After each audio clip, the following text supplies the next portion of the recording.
Hi, Ralf. Congratulations on the win tonight. Did you feel somewhat fortunate still to be level at half time?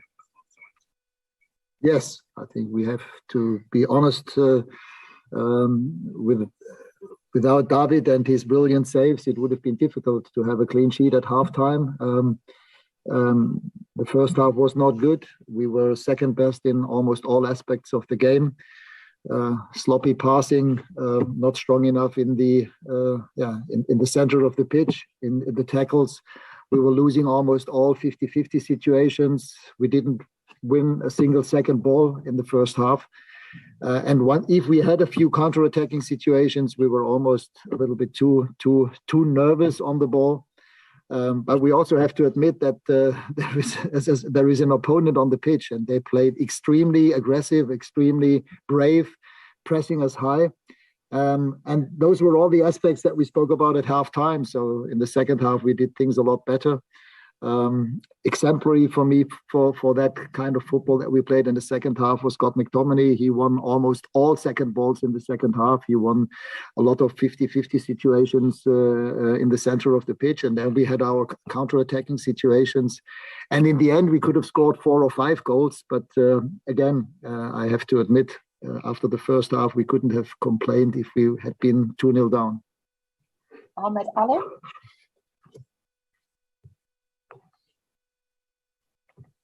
Sorry, you're on mute. Hi, hello. Ralf, obviously today we saw Bruno got himself 2 assists in that number 8 role and kind of played well. Do you prefer him more in that number 8 role than number 10? Yes, I think most of the top teams in Europe and also in England play in a 4-3-3. I think for him it's better than being pinned to a number 10 position, because he can then make himself available in different areas of the pitch, not only in the center of the pitch. For me, he's not a wing player, but I think in this position as an 8, he can find the spaces himself. I think he can sniff the moments in which areas we have to play the ball to him, and he can make himself available. And therefore, I think this position as an 8 is almost perfect for him. Ben Hansen? Hi, Ralf. I've got to ask you about Cristiano's reaction when he came off. Do you have any issue with his reaction? And what did you feel the need to speak to him about on the bench? We saw pictures of you having a chat with him there. Well, the only reaction that I got notice of is that he was asking me, why me? Why do you take me off? And I said to him, listen, I have to take the decision in the interest of the team and the club. And we had exactly the same situation 5 days ago at Villa Park, being 2-0 up with 15 minutes to play. And of course, we didn't want to make the same mistake again. I decided to switch to a back 5 with Harry Maguire and bring on Marcus as another fast winger on the right-hand side. And I think it was the right decision. That Cristiano was not happy. I mean, he's a goal scorer. He would have wished to stay on and maybe score a goal himself. But for us, it was more important to be compact, to make sure that we have enough legs and enough also strong headers to defend their free kicks, their set pieces. And when we had scored the 3rd goal, I said exactly that to him. I said, look, Cristiano, I understand that you're still ambitious and you want to score yourself, but maybe in a couple of years when you're a head coach yourself, you will hopefully take the same decision and be in the same role that I was today after 75 minutes. Jim Harris? Hi, Ralf. Congratulations on the win. I just wanted to ask, what was it about Brentford's performance that kind of impressed you the most, and how did they make it so difficult for you in the first half? The way that they played, they were extremely aggressive, extremely proactive, brave. The way that they played with a lot of physicality. I mean, we knew that from the start. Of course, we saw them play in other games at home. And it's no coincidence that they beat teams like Arsenal, for example, and dominated them.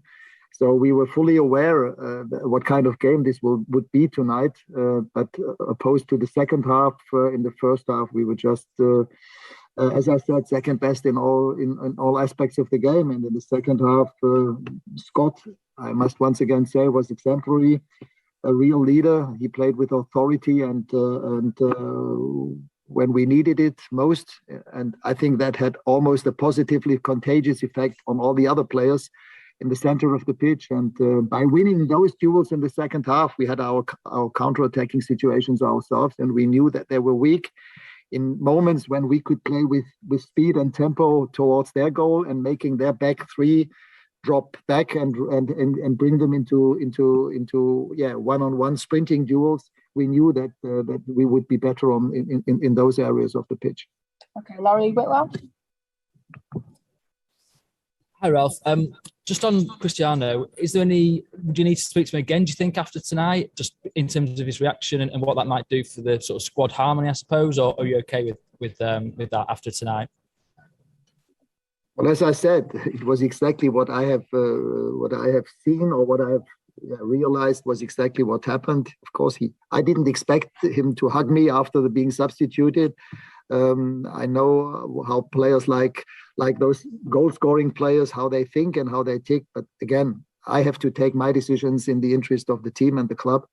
And this is exactly what I told him. And I have no issues whatsoever with Cristiano. But again, he came back from a little injury. He didn't train for 1.5 weeks. And being 2-0 up with 50 minutes to play, having players like Marcus on the bench and even Anthony Martial, why should I not make use of that? And that's why I would always do it again in a situation like that. Okay, so we do have a flight to catch. So last question from Mike Walters. Ralf, could you just tell us, please, how would you describe your relationship with Cristiano? Is everything cordial? Because when a manager needs to chat with his player after bringing him off like that, it doesn't always suggest that everything is sweetness and light. I'm here now. I've been here now for 6 weeks. I never had any kind of issue with Cristiano. We spoke before the Villa Cup game and before the league game against Aston Villa. He told me that he had a little issue with his hip flexor. And we agreed between the two of us that it would be better to make sure that he has no problems with that kind of injury anymore. That's why he was not part of the squad in those 2 games. Today he was available again. That's why I played him from the start. And as I said, no issues whatsoever. So for the future, it's just important that any player.